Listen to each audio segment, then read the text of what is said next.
Bonjour à toutes et tous. Pour commencer, camarades, je voudrais envoyer un salut fraternel, très appuyé, à l'ensemble des électriciens et gaziers du pays qui, aujourd'hui, après une année 2021 faite de lutte, je crois que c'est au moins 25 journées de grève, démarrent un processus de grève reconductible pour leur salaire, leurs conditions de travail, mais Julien l'a évoqué, dans un contexte où le gouvernement entend faire payer à ces salariés-là le fruit de ces inconséquences, c'est-à-dire la libéralisation du marché de l'énergie. C'est encore un coup porté à un secteur qui est encore public, en enfilade avec les coups portés aux cheminots, en enfilade de la loi de transformation de la fonction publique qui donne lieu dans la période à de nombreux conflits chez les territoriaux à qui on demande de travailler plus pour gagner moins. Mais en réalité, c'est les mêmes logiques qui s'appliquent de partout. Aussi, nous sommes à 2 jours d'une journée de grève interprofessionnelle. On a le débat entre nous, une journée, ça sert pas. Ce qui ne sert pas, c'est de rien faire. Ceux qui mettent en difficulté, ceux qui luttent dans leur secteur, c'est les difficultés que nous avons à travailler le tous ensemble. Or, camarades, la seule solution, c'est de travailler à la convergence des luttes, sur la base de la solidarité que les travailleurs se doivent entre eux, mais y compris sur la base des intérêts communs qu'ont tous les travailleurs, parce que nous avons 2 choix. Soit ce qui nous rassemble, c'est le fait d'être tous victimes, chacun dans nos secteurs, de mauvais coups du patronat et du gouvernement. Soit ce qui peut nous rassembler, c'est le choix d'aller ensemble imposer à ces employeurs, à ce gouvernement, d'autres choix qui iront dans le sens du progrès social en obtenant la satisfaction de nos revendications qui sont partout les mêmes. Partout les mêmes. Il faut casser cette idée que chacun est pris dans une spirale plus grave et plus importante que le secteur d'à côté. Il y a une logique, il y a un fil dans les politiques menées. C'est nous ramener, camarades, 100, 150 ans en arrière. La période du grain à moudre, elle est terminée. On nous a vanté longtemps les mérites du dialogue social, du partenariat social, la nécessité de faire des propositions. On ne s'est jamais privé de faire des propositions.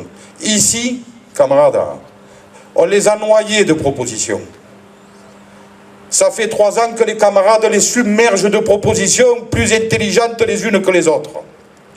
En termes industriels, en termes environnementaux, en termes sociaux, y compris en termes économiques.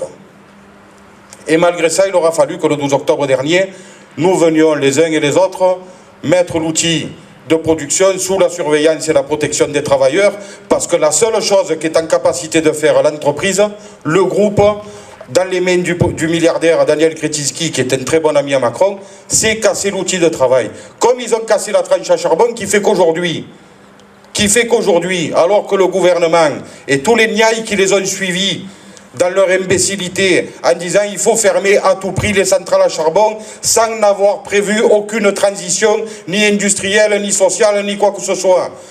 C'est ce qui fait qu'aujourd'hui, on n'est pas en capacité de réactiver la tranche charbon parce que nous avons une entreprise qui est allée au-delà de la commande de Macron. Elle a cassé l'outil de travail. Elle a cassé l'outil, la tranche charbon, et elle a essayé, et nous avons bien fait de mettre le haut là, parce que la pression mise tous ensemble, les camarades l'ont évoqué, le travail en commun entre les professions, dockers, portuaires, énergéticiens, l'Interpro aussi, camarades, on est là, a fait qu'ils font au moins semblant, je regarde à dire, de s'intéresser au démarrage réel de la biomasse. On a encore des choses à conquérir pour que le se fasse, non pas au détriment des conditions de travail, y compris de la santé et de la sécurité, et des travailleurs qui restent encore en emploi, et des riverains et du fameux environnement, parce qu'ils parlent de l'environnement comme si nous, on n'était pas dans l'environnement. Il y a nous et l'environnement. Eh oui, nous on est contents, camarades. Je vais faire 2 minutes d'émotion. On a tous été ici à des enterrements de camarades, de travailleurs, qui sont morts de l'amiante, qui sont morts intoxiqués par les produits chimiques. Et ils viennent nous expliquer à nous l'environnement. Qui met les usines dans les états où on les a? Qui privilégie à chaque fois la rémunération de l'actionnaire au détriment de l'investissement dans l'outil? C'est les travailleurs. C'est les travailleurs qui vont payer de leur santé, de leur vie, le fait de faire tourner ces usines-là. Quelle règle, quelle loi a été prise ces 20, 30, 40 dernières années pour protéger les travailleurs, leurs familles et le fameux environnement? Aucune. Les seules règles, c'est produire, produire, produire à tout prix. Et le quoi qu'il en coûte, il n'a pas démarré il y a 2 ans pour nous. Le quoi qu'il en coûte, il a démarré du jour où il est rentré un ouvrier dans une usine pour gaver ses... J'en ai mal parlé. Les propriétaires de l'usine. Donc le choix, il est simple, camarades. C'est le combat ou le constat. Pour ce qui est de la centrale, je crois que le choix est fait. Et y compris, nous ne l'avons même plus. Et on a une seule issue possible, c'est la victoire, camarades. C'est la victoire pour les travailleurs qui ont été mis à la rue. C'est la victoire pour les usagers à qui on explique qu'il faut payer toujours plus cher l'électricité parce qu'on en fabrique moins. Mais c'est y compris la victoire obligatoire pour faire en sorte que le syndicalisme que nous portons ensemble, il ne prenne pas un coup de plus au risque de s'éteindre. Dans une période où, je le disais, il y a un cycle qui se termine. Il n'y a plus rien à gratter. Si on oublie que ce qu'on a en face de nous, ce sont les descendants de ceux qui justifiaient que l'abolition de l'esclavage allait mener à la ruine dans le monde entier. Si ça, on l'oublie, on va vivre des situations comme nous vivons ici, comme on vit à la SAM, camarades. À la SAM dans l'Aveyron, tout le monde en a entendu parler. Hein. Sous-traitant de Renault, Renault qui a encaissé et qui va continuer à encaisser des milliards d'euros d'argent public, à l'identique d'Air France. La contrepartie aux milliards donnés, c'est 1000 emplois supprimés par tranche de 1000 milliards donnés. Par tranche de milliards donnés, pardon. Je fais mon krasuki, c'est pas un ancien euro ou un nouveau euro, mais on atteint des sommes qu'on a un peu de mal à maîtriser. Donc, camarades, victoire à la centrale, il faudra qu'il y ait victoire. Mais ici, tout le monde en est convaincu. La victoire à la centrale, elle passe par tout ce qu'on a fait, par tout ce qu'on va faire, mais y compris par la réussite des journées d'action et des temps de mobilisation communs que nous avons devant nous. C'est le 27. On va faire un petit saut, puisque le mois de février, c'est le mois des congés dans la région parisienne. Mais le 18 mars, on a un rendez-vous.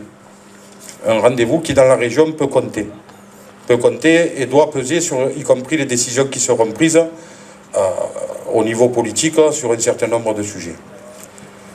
Compte tenu du contexte, et on sait tous et toutes que nous sommes en pleine période électorale. Chacun aura pu vérifier l'espèce de course à l'échalote que se livrent les candidats du camp de la réaction. C'est qui va supprimer le plus de postes de fonctionnaires, qui va faire fermer le plus d'usines, qui va le plus libérer l'entreprise, parce qu'ils ne sont pas assez libérés, ils ont dû être un peu assommés par tous les milliards qui leur sont tombés sur la tête, ils ont du mal à bouger peut-être. Mais c'est surtout qui s'en branle le plus à ceux et celles qui sont nos frères et nos sœurs, d'abord en humanité, et ensuite dans leurs conditions d'exploiter, c'est-à-dire les étrangers. Alors je regarde les têtes là, on est un paquet à être venu soit à pied des Pyrénées, soit en bateau de l'autre côté. On a tous vécu ça. Il est temps maintenant de dire aux travailleurs que les idées d'extrême droite, le racisme, le fascisme, n'ont qu'un seul objectif, diviser les travailleurs pour les empêcher d'imposer une société dans laquelle ils seront pris en compte, respectés, et où l'être humain sera au cœur de toutes les préoccupations. On a besoin de rappeler ça, parce que ça pèse y compris sur nos capacités à mobiliser les travailleurs eux-mêmes, parce que pendant qu'on considère que c'est la faute de l'autre, que c'est à cause de l'autre, on ne parle pas de tout ce que nous avons à gagner ensemble et à défendre ensemble.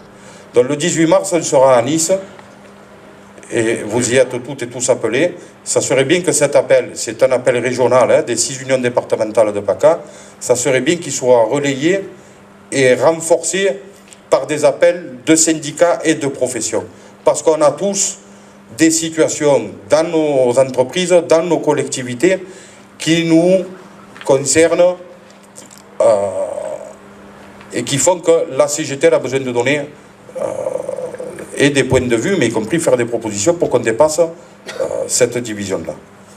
Le 24 mars, nous serons avec nos camarades retraités qui bataillent aussi pour l'augmentation des pensions. Camarades, tout se tient. Tout se tient. Le 8 et le 9 février, nous aurons un CCN. À nouveau, nous porterons la nécessité de monter le niveau, augmenter le rythme des mobilisations sur la base d'un processus interprofessionnel clair dans lequel chacune de nos organisations devra pouvoir se retrouver, tant au niveau des contenus portés que de la démarche proposée.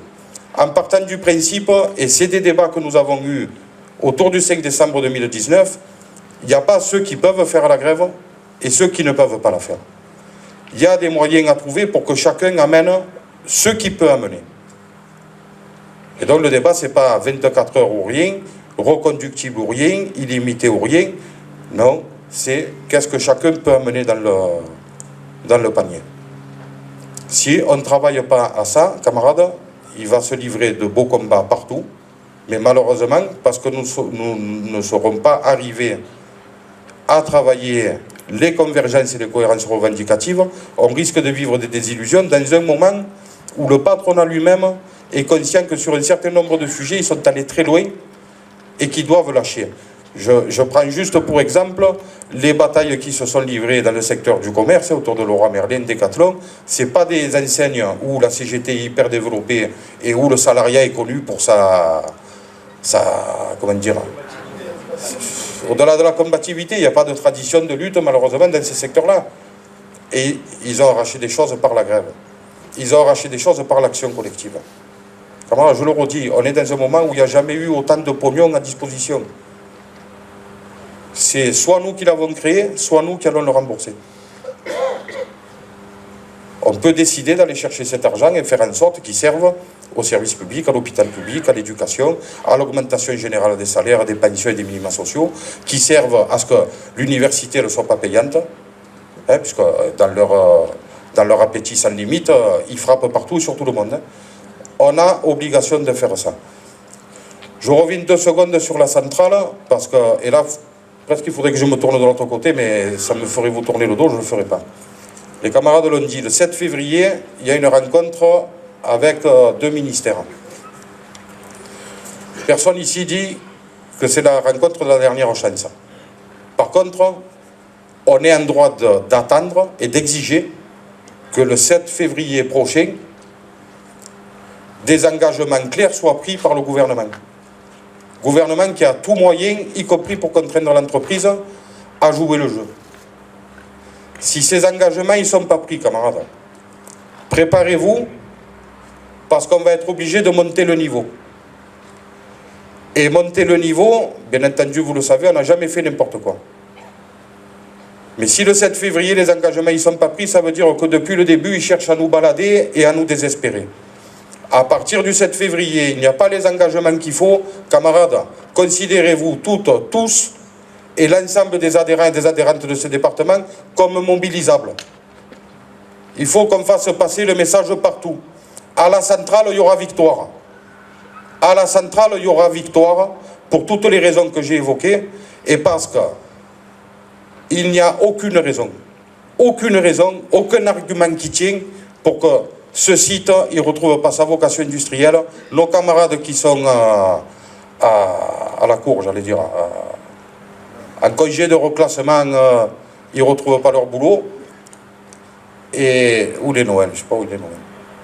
Et qu'ils puissent continuer à mener le beefsteak dans l'assiette des petits camarades. Parce que c'est aussi ça qu'on joue. C'est aussi ça. Donc le 7 février, quand on sort du ministère, le temps on fera le retour. Camarades, considérez qu'on est tous mobilisables et on mettra les moyens qu'il faut pour aller jusqu'à la victoire. Camarades, rendez-vous jeudi 10h30 à la porte d'Aix. Et après, si vous voulez à nouveau me réentendre, après la manifestation pour les vœux de lutter. Allez, bonne journée.